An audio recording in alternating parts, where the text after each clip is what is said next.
Okay, so in this video I'm going to have a look at the properties of integers.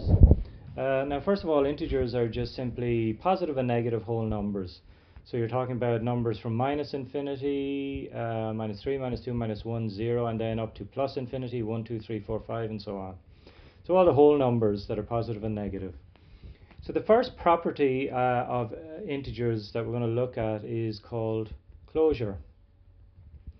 Now the closure property just simply means that if you have an integer a and you add it to an integer b, your answer will be an integer also. So it also works for multiplication. A times b will also give you an integer. So for example, if you take 2 and add it to 3, you'll get 5. 2 is an integer and you've added to another integer 3 and you've ended up with an integer. Same with multiplying. If you take 2, multiply it by 3, you will get 6. So 2 is an integer, 3 is an integer, and 6 is an integer. So if you add two integers or multiply two integers, you'll also get an integer. So that's called the closure property. The next property we're going to look at is called the commutative property.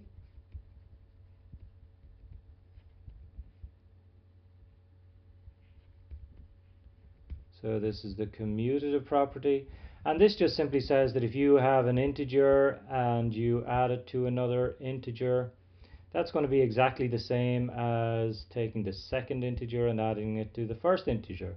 So you can switch around the two integers. So for example, again, 2 plus 3 is going to be exactly the same as 3 plus 2, both of them being 5. Multiplication also works. So if you have a times b, that's going to be exactly the same as b times a. So again, 2 times 3 is going to be exactly the same as 3 times 2. In both cases here you'll get 6. In both cases here you got 5. So that's your commutative property, and it works for addition and multiplication. Taking the next one then, that's called the associative property. So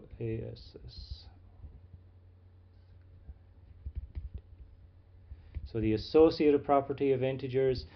Okay, so if we take three integers, let's take a, we'll add that to b, we'll add that to c. So we've got a plus b plus c. Now if we put brackets around these two and brackets around these two, we'll get the same answer. Now if you take what you've got in the brackets, you must do those first. Remember we had BOMDAS, BOMDAS, B for brackets. So you must do brackets first. So whatever you do in the brackets here, then add it to the C. You must do what's in the brackets here and then add it to the A. You'll get the same answer. So for example, if you have 2 plus 3, let's say plus 4, that's going to be exactly the same as 2 plus 3 plus 4. So here you've got 2 plus 3, which will give us 5, add that to 4. On this side, we must do what's in the brackets first, 4 and 3, 7.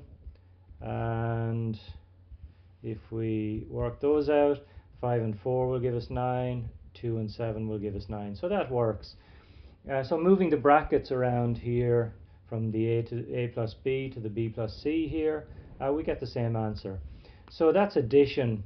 And the associative property works for addition, and you'll find that it also works for multiplication. You can try that one yourselves. If this was a times sign or multiplication sign, same here, you'll get the same answer on both sides. Okay, so that's the associative property of integers. Let's have a look at the next one then, which is the distributive property. So the distributive property,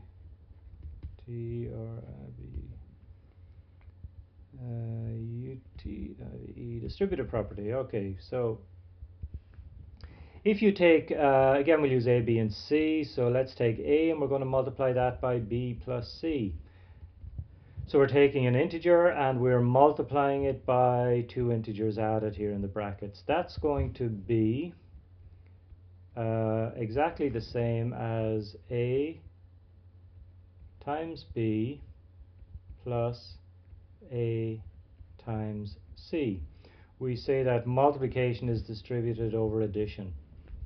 So what we've effectively done here is taken this a and we've multiplied it by b, and we've taken this a then and we've multiplied it by c, and we've added our two answers. So it's a times b, a times c, and we've added our two answers here. So that's our distributive property. Now you've got to remember that this is the familiar way. This is we're used to kind of seeing this and multiplying out the brackets, but you've really got to be able to see this and move in that direction as well. So you've got to recognize that you've got an a here and a here, multiplied by b and c here and added. So you've got to recognize that you can change this format into this format here. Okay, so that's our distributive property anyway. Let's have a look at the next one, which is number 5 here, and that's called, we'll have a look at identity.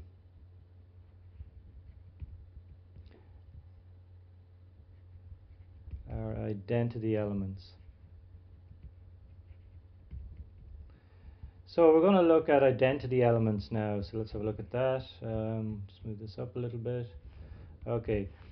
So our identity elements then, we have two identity elements that we're going to look at. The first one is for addition and the next one is for multiplication. So let's look at our identity element. If we take an integer a and we're going to add it to something and we're going to end up with a. So we've started with a, we've added something and we've ended up with a. So our a hasn't changed. What would we need to add to a to leave a as a? Well, it's kind of obvious that it's going to be a 0. So if you add nothing to a, you'll still get a. So for example, if you have minus 5, you add a 0, so you add nothing, you still end up with minus 5. So that's 0 is called our identity element for addition. For multiplication, if you start with a, you want to multiply a by something and also end up with a as your answer. So it's kind of obvious that you're going to multiply it by 1. If you multiply a by 1, you'll get a. 1a is just a. So again, for example, if we take any integer, let's take 10, we multiply that by 1, we're going to end up with 10. So our identity elements for are going to be 0 and 1. Our identity element for addition is 0. Our identity element for multiplication is 1. Okay, so next one then, or last one we're going to look at is called the additive inverse.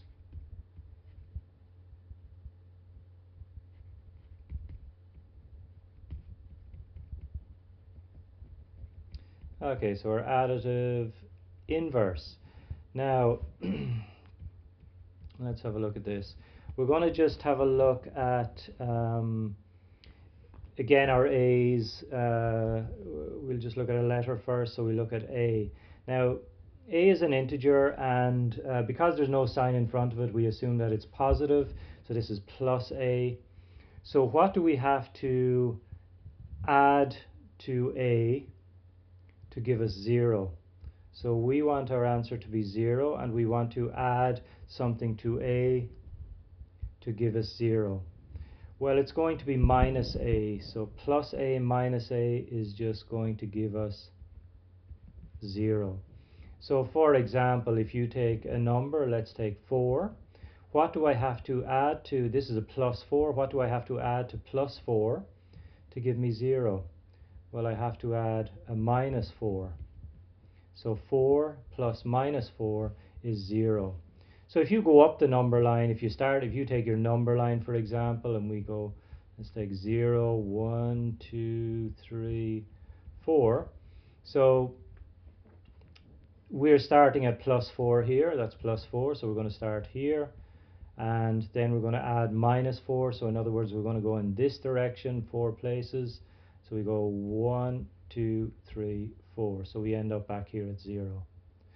So our additive inverse of plus 4 is minus 4.